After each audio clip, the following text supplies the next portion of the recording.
Les doy la más cordial bienvenida a este canal de Filosofía, Teología y la Visión Franciscana.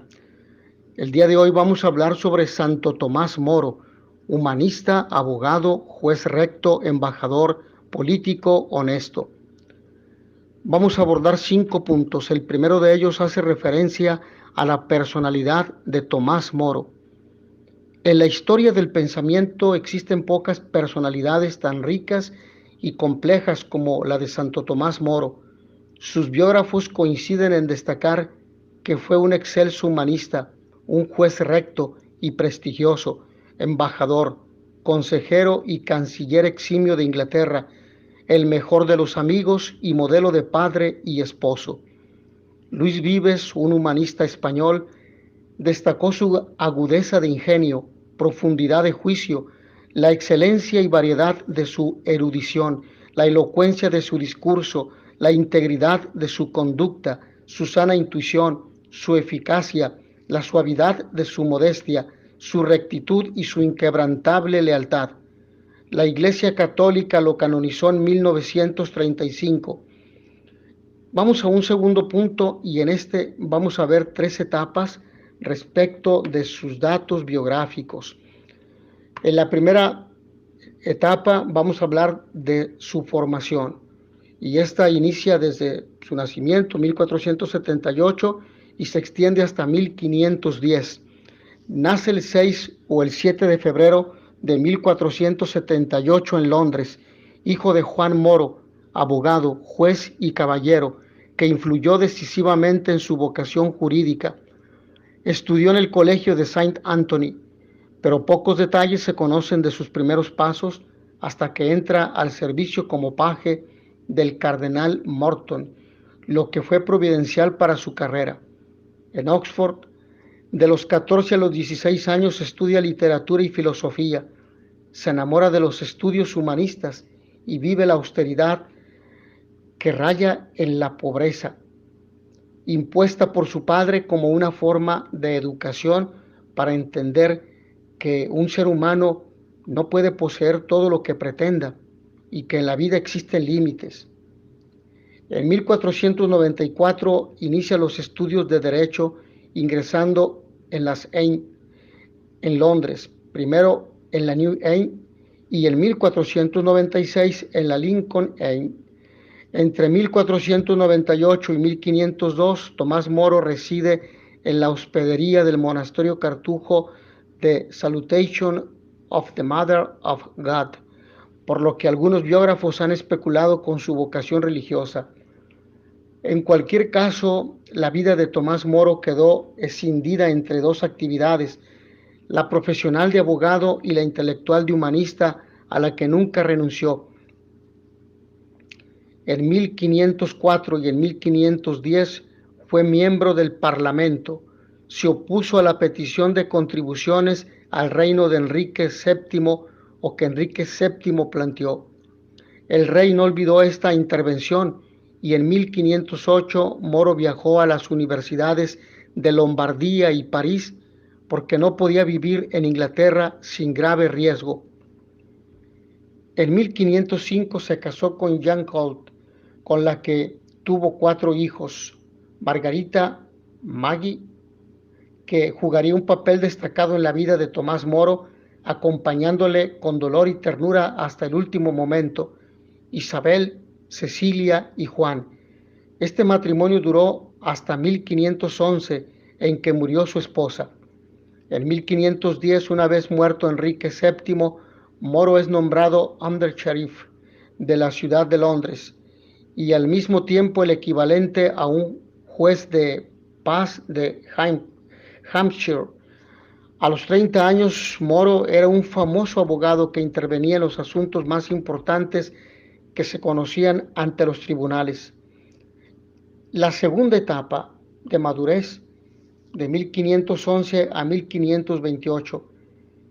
En el año de 1511, Tomás Moro enviudó y volvió a casarse con Alice Middleton. Son los años de la madurez profesional y de creación intelectual. En 1514 es admitido en la Sociedad de Doctores como prueba de lo anterior. Comienza entonces una actividad entre profesional y política, que es la de formar parte de las embajadas que el rey envía a Europa. Así, en 1515 viaja a Flandes, Brujas y Bruselas para resolver conflictos comerciales entre ambos países. En 1517 viaja a Calais. En 1520 vuelve a Brujas y Bruselas para resolver controversias comerciales. En 1527 acompaña al cardenal canciller Wolsey a Ames y a Cambrai para entrevistarse con el rey y firmar la paz con Francia. En 1518 es consejero del rey Enrique VIII, quien lo nombra Master of Righteousness, y en 1521 vicetesorero del reino, concediéndosele el título de Knight, esto es caballero, al igual que lo fuera su padre. En 1523 actúa como Speaker en el Parlamento, siendo sus funciones las de presidir y encauzar los debates de los comunes o en los comunes e intermediar entre el estamento y la corona. Un año después, en 1524, ocupa los puestos de canciller del ducado de Lancaster y de High Steward en la Universidad de Cambridge, participando activamente en la política interior y exterior del reino. Así pasamos a la tercera etapa de su vida, que es así conocida como de plenitud, y esta se va a llevar a cabo entre los años 1529 hasta 1535. Es la etapa que ve a Tomás Moro alcanzar su más alta cumbre política y en la que comienzan los sufrimientos morales, precisamente porque es un hombre convencido de su fe, de sus principios y de sus valores evangélicos católicos. El canciller cardenal Wolsey fracasa en sus gestiones con Roma para resolver el asunto familiar y entrega el gran sello de los cancilleres Dimiti el 19 de octubre de 1529. 6 días más tarde, Tomás Moro es nombrado canciller. Pero, ¿de qué se trata con el asunto familiar o también llamado asunto del rey? En esencia eran dos cuestiones. Primera, cuando Ana Bolena, amante del rey, queda embarazada, éste decide apartarse de su esposa legítima Catalina, hija de los reyes católicos, aduciendo que la dispensa que se había otorgado para el matrimonio entre Enrique VIII y Catalina era nula, y por ello también el matrimonio, porque Catalina había estado casada con el hermano mayor de Enrique, el príncipe Arturo.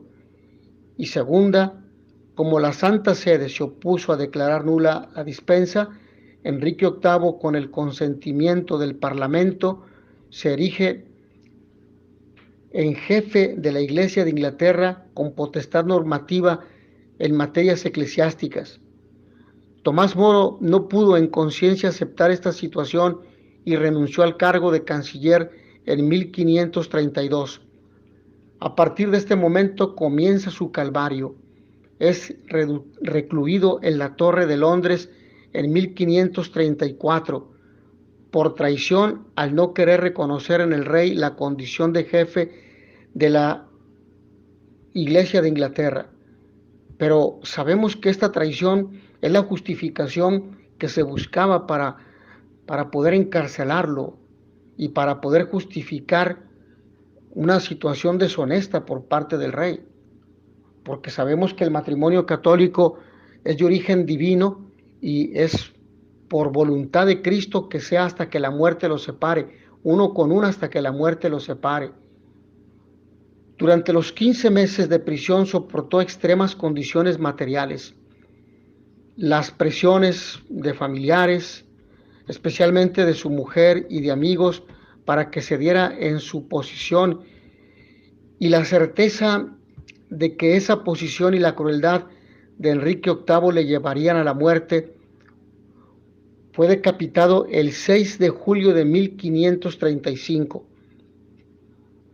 Pasamos así a un tercer aspecto, al tercer punto, que es la condición de humanista.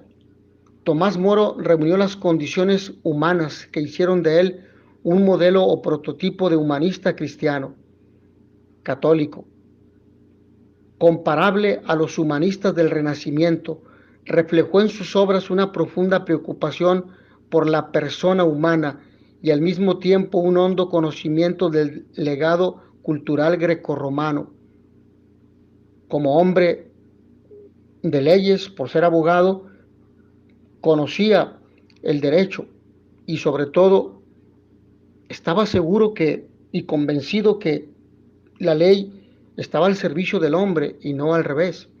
Esto significa que la ley era útil para que el ser humano fuera respetado en sus derechos ciudadanos, sus derechos humanos, su dignidad, y que las leyes del gobierno, las leyes civiles, estaban para garantizar estos derechos.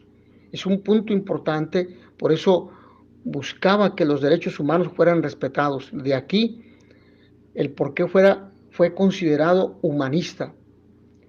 Entre tales condiciones humanas podemos destacar las siguientes.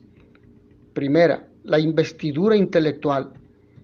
Tomás Moro fue, ante todo, un hombre culto, como lo eran los humanistas de su tiempo, y con una cultura universal que abarcaba casi todas las áreas del saber. Esta investidura le venía de sus estudios, lecturas y formación, y en ellas basó el don de la ironía que aplicó o incluso en las circunstancias más trágicas. No perdió la calma, no se desfiguró emocional o moralmente, no negó su fe, aún en la dificultad, aún en la crisis. En un siguiente punto tenemos el humanismo.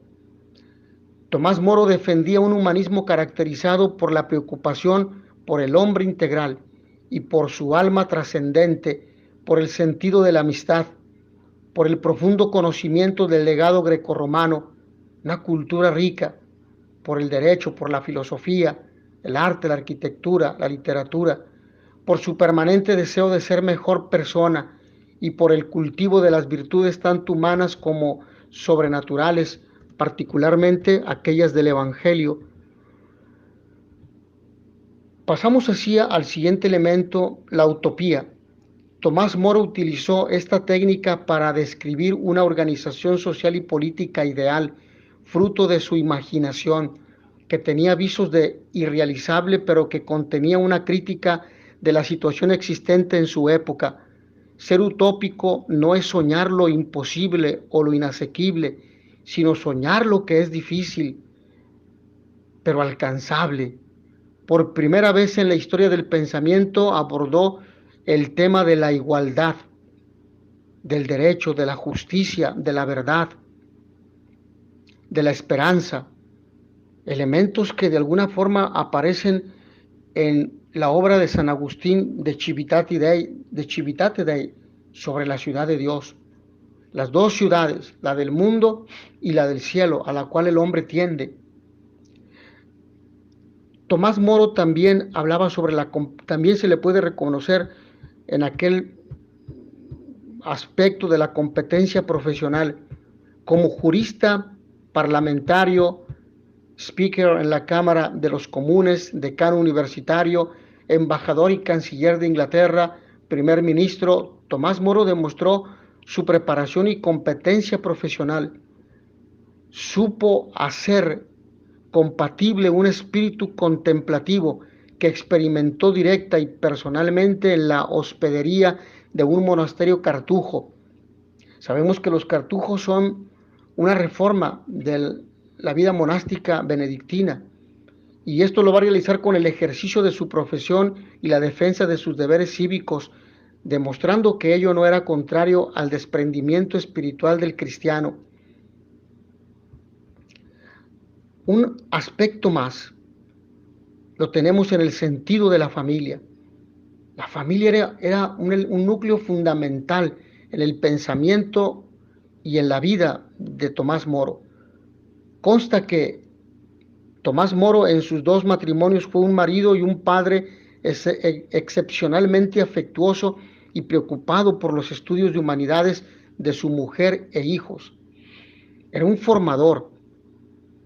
Las cartas desde la torre a su hija Maggie lo acreditan. Era una virtud de fortaleza tan profunda, tan convincente, que se preguntaban cómo es posible que un hombre justo, incomprendido, abandonado a su suerte por las autoridades y por muchos amigos, mantuviera una fe tan firme y una convicción tan sincera. Y evidentemente con el apoyo de esta hija y con las cartas que le enviaba, queda de manifiesto estas virtudes humanas y sobre todo sobrenaturales que se manifestaban en él. Luego tenemos un sentido de la amistad. La consideraba como una rara felicidad que resistía los vientos contrarios de la fortuna, como un regalo noble y augusto que procede de la benevolencia de Dios. Mantuvo relaciones de amistad con los protagonistas de la cultura del Renacimiento, especialmente con Erasmo de Róterdam. Y tenemos también así el sentido de la lealtad. Tomás Moro cultivó esta virtud respecto de la fe cristiana hasta el punto de llevarlo al martirio, pero además fue leal a la corona que sirvió, lo que no le impidió mantener su posición contraria al rey Enrique VIII, sabiendo que ello le llevaría a caer en desgracia y a la muerte. ¿Cómo mantener su lealtad a su fe, a Dios, a la Iglesia Católica, en un ambiente donde había aspectos de tiranía y de situación amoral? Las cualidades que hemos destacado de Tomás Moro justifican plenamente que le consideremos el primero de los humanistas, el más importante, porque vivió radicalmente, es decir, desde la raíz, vivió su fe, vivió sus convicciones, su formación. Además, como se analiza en esta reflexión, el Papa Juan Pablo II lo proclamó patrono de los gobernantes y políticos. Esto es algo importante, por lo que no debemos dejar de lado el valor de la personalidad, de las virtudes y de las obras escritas de este gran personaje. A petición de jefes de Estado y de gobierno, conferencias episcopales, obispos, numerosas instituciones de diversa orientación política, cultural o religiosa, porque de la figura de Tomás Moro emana un mensaje de inalienable dignidad de la conciencia, de primacía de la verdad sobre el poder, de parresía, es decir, de vivir la verdad a costa del sufrimiento y de la propia vida, de coherencia moral y de una política que tenga como fin el servicio a la persona, a todos, sin exclusión, sin preferentismos. Virtudes todas ellas propias del auténtico humanista, es decir, aquel que tiene al ser humano como alguien valioso porque es imagen y semejanza de Dios. Tomás Moro enseñó que el gobierno es, antes que nada, ejercicio de virtudes, y desde este imperativo moral gestionó las controversias sociales, tuteló y defendió con gran empeño a la familia como núcleo fundamental de la sociedad. Promovió la educación integral. Esto es algo importante. Y sobre todo la educación integral de la juventud, porque veía en ellos el futuro de la sociedad. Mantuvo un profundo desprendimiento de honores y riquezas, una humildad serena y jovial, un equilibrado conocimiento de la naturaleza humana, el buen humor y la ironía, y una seguridad en sus juicios y convicciones basado en la fe. Tomás Moro ilustró con claridad una verdadera ética política, defendiendo a la Iglesia de las indebidas injerencias del Estado y dando primacía a la libertad de conciencia de la persona frente al poder público.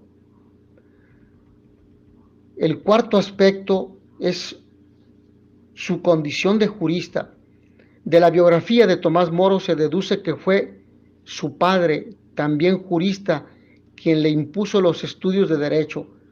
Cuando Moro se sentía más atraído por los estudios humanísticos, no ha dejado escritas directamente obras jurídicas, a diferencia de su aportación al pensamiento humanista. Desde el ejercicio profesional se lanzó al desempeño de cargos públicos como tantos abogados, y en ambas actividades nos lega una idea plena de actualidad. El cristianismo no es solo afán del espíritu, sino labor integral del hombre, en cuerpo y alma, y ha de empapar por tanto sus devociones, la vida de familia, los ocios y el trabajo cotidiano. Y así entramos en un elemento importante que en nuestra sociedad actual secularista y secularizada, es decir, donde hay que avergonzarse de todo lo que contenga fe, de todo lo que hable de Dios. Hay que sacar a Dios de todos los ambientes, especialmente de la política y de las leyes, porque en las leyes existe una amplia influencia masona, atea, y hoy muchos juristas están involucrados o influidos por estas corrientes de pensamiento, pero hoy sabemos que en Tomás Moro tenemos un ejemplo de que es posible ser hombre de fe, ser jurista y ser humanista, con una visión trascendente, sabiendo que el hombre no vivirá en este mundo para siempre, y de que su actividad política y su actividad pública es precisamente el trampolín que lo orienta hacia la vida trascendente en el encuentro con Dios, que es la plenitud de la existencia humana. Parece que se especializó en asuntos mercantiles y comerciales, navieros incluso, importación y exportación. Sus biógrafos destacan algunos detalles del modo en que ejercía su profesión, sobre todo de abogado, así aconsejando al cliente que desistiera de reclamaciones sin fundamento o promoviendo acuerdos privados entre las partes. Es importante mencionar algo sobre su libro más conocido, Utopía, que significa etimológicamente un lugar que no es, del griego ou, no, y topos, lugar, lo que no está en ningún lugar. Se trata de un género literario en el que a través de una representación más o menos imaginaria de lo que no es, se describe lo que debería ser, o como se quisiera que fuese la realidad social, económico y política de una nación y de un estado, donde no estén en pugna ni la fe, ni la política, ni la ciencia, ni la religión, aunque cada uno tiene su propia área de conocimiento. La obra no contiene un programa social, sino una serie de principios basados en la razón sana y en las leyes de la naturaleza, en perfecta armonía, para que mediante un juego de alusiones señalar los males que afligen a la sociedad y los criterios que se debería aplicar para resolverlos. Entre las funciones del Lord Canciller figuraban las de resolver peticiones dirigidas a la corona, y asimismo las de ejercer un poder discrecional y moderador respecto de los demás tribunales del reino. Consta igualmente que en la aplicación del derecho al caso concreto, Moro se inspiraba en criterios de equidad y en los principios generales del derecho, superando la rigidez del derecho inglés aplicado conforme a costumbres y normas medievales. Se conocen intervenciones legales de Tomás Moro en temas concretos.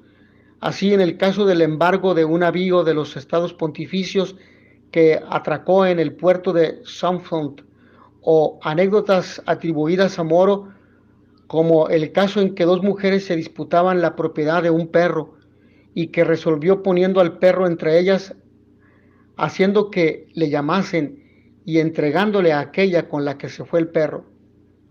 Pero sin duda alguna, el pleito más importante de su vida fue el defenderse de la acusación de traición.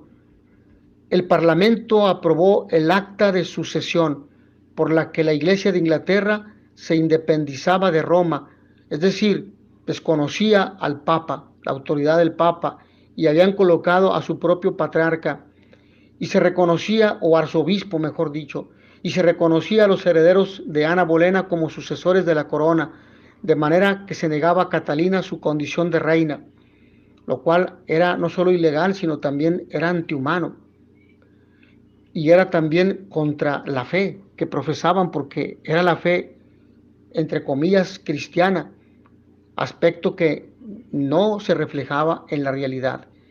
El preámbulo del acta proclamaba la invalidez del matrimonio con Catalina y en consecuencia negaba la supremacía espiritual del Papa. Era obligatorio para los ciudadanos el jurar acatamiento a esta ley, y Moro lo rechazó por razones espirituales, por convicciones de fe, por principios evangélicos, por valores del evangelio, por convicciones de una fe profunda arraigada en Cristo, que es la verdad, que es el camino, que es la justicia, que es el bien supremo, que es el bien que se otorga a todos. Supremacía del Papa, no por razones políticas, herederos de la corona. Posteriormente el Parlamento aprueba el acta de traición, en la que dan la espalda a Tomás Moro, aún sabiendo que era un hombre coherente, íntegro, y en la que se calificaba como traidor a quien privase maliciosamente al rey, la reina o sus herederos de sus títulos y dignidades, así como a quien calificase al rey de hereje, cismático, tirano o infiel.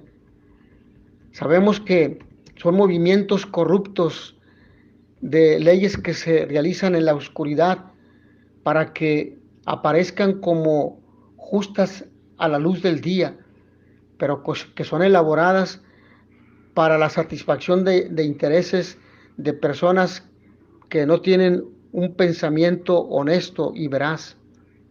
La negativa de Tomás Moro a jurar estas leyes le llevó a juicio ante el Consejo Real. A la primera acusación contesta que su resistencia no es maliciosa, por tanto no se producen las condiciones del tipo penal, sino en conciencia. A la segunda acusación sobre privación del título y dignidad real, contesta que para ello son necesarias actuaciones positivas y él se ha limitado a guardar silencio, no habiendo dicho ni hecho nada. Aduce además que de acuerdo con el derecho común, el que calla otorga. Y cuando se pronuncia la sentencia de muerte de Tomás Moro, pide ejercer el derecho de última palabra y argumenta: la ley de sucesión repugna a la ley de Dios y de su Iglesia al negar la supremacía del Papa, por lo que no puede servir para acusar a ningún cristiano. Inglaterra no era más que un miembro de la Iglesia y no podía dictar leyes contra su universalidad. Aunque los obispos y universidades de Inglaterra estuviesen contra la posición de Moro, los obispos y las universidades del resto del mundo cristiano estaban a su favor, porque conocían la verdad de las leyes cristianas, del Evangelio, del Código de Derecho que en aquel tiempo imperaba. Era consciente que el tribunal buscaba su muerte, no solo por la cuestión de la supremacía, sino por no querer condescender en el asunto del matrimonio de Enrique VIII. En resumen, Tomás Moro ostentó una serie de cualidades que sorprendentemente tienen plena vigencia en el mundo de hoy: rigor intelectual y competencia profesional, una fe a prueba de martirio, cultura y amor por los suyos. Quinto y último aspecto de los que hemos mencionado al inicio, y este se refiere a las obras principales. La obra de Tomás Moro es muy copiosa, pero toda ella referida al humanismo y no al derecho, como se dijo. Es obra en prosa, obra poética, gran número de cartas, así como cursos o conferencias impartidas. Entre 1498 y 1505 publica 9 rimas para las tapicerías de la casa de Sir Juan Moro, endechas a la muerte de la reina Isabel, el libro de la fortuna, donde recoge sus temores a las represalias de Enrique VII, sainete de cómo un oficial de justicia tuvo que hacer de fraile. En 1506 traduce junto a Erasmo los diálogos de Luciano y la vida de Pico de la Mirandola. En Epigramas recoge sus meditaciones sobre la muerte y el desengaño de la existencia, la libertad política de los ciudadanos y la fortuna y azares de la vida. Y en la historia de Ricardo III recuerda las trágicas circunstancias conocidas en su niñez. Impartió conferencias sobre San Agustín y su De Civitate Dei, es decir, sobre la ciudad de Dios, en Londres, y cursos en el Lincoln Inn sobre materias jurídicas en 1511 y 1515. Antes, a la muerte de Enrique VII, escribe odas y poemas de Enrique VIII, a la coronación del nuevo rey y a su boda con Catalina. En 1515 escribió Utopía, entre Flandes y Londres, su obra más famosa, Nombre de una isla imaginaria, que desde entonces se hace concepto y en el que reflexiona sobre muy diversos problemas sociales. Tomás Moro luchó decididamente contra la herejía luterana. Réplica a Martín Lutero, diálogo acerca de las herejías, escritos contra las herejías, refutación de la respuesta de Thailand y apología están en esta línea. De tema religioso son los novísimos, en el que pasa revista a estos aplicándolas a cada uno de los 7 pecados capitales. La súplica de las almas para contestar el libro de Simon Fisher, súplica de los mendigos, escrito contra el clero, develación de Salem Bizancio y respuesta a la primera parte del venenoso libro que un hereje anónimo ha titulado La Cena del Señor, en defensa de la Eucaristía. Entonces vemos la cultura amplia y profunda que poseía este gran jurista y canciller político. Ya en la cárcel, Moro escribe Diálogo del Consuelo en la Tribulación, sobre la invasión turca de Hungría y el peligro de la cristiandad, y sobre la forma de vivir con Cristo en tiempos de persecución. Tratado sobre la pasión de Cristo, Expositio Passionis y Cartas desde la Torre. Llamamos la atención sobre cómo interpreta Tomás Moro las Sagradas Escrituras, utilizando sus experiencias jurídicas. Así, por ejemplo, cuando el evangelista Mateo relata marchó a la otra parte del torrente Cedrón, a un huerto llamado Getsemaní, la mención de 2 lugares, Cedrón y Getsemaní, dice Moro, no es vana, porque Cedrón significa tristeza y Getsemaní, valle fértil. Hasta aquí llegamos en esta reflexión en torno a este gran personaje, Santo Tomás Moro, humanista, abogado, juez recto, embajador, político, honesto, que al haberlo estudiado, al haber conocido sus obras, al haber conocido su biografía y las etapas de sus diversos procesos de formación y su actividad intelectual, política y también como escritor, nos ayude a saber que podemos vivir la parresía que hoy está en crisis e ir contra cultura en un mundo secularista y secularizado, en un mundo que ha fragmentado el saber y que habla de ideologías y que va contra corriente, que va contra la vida.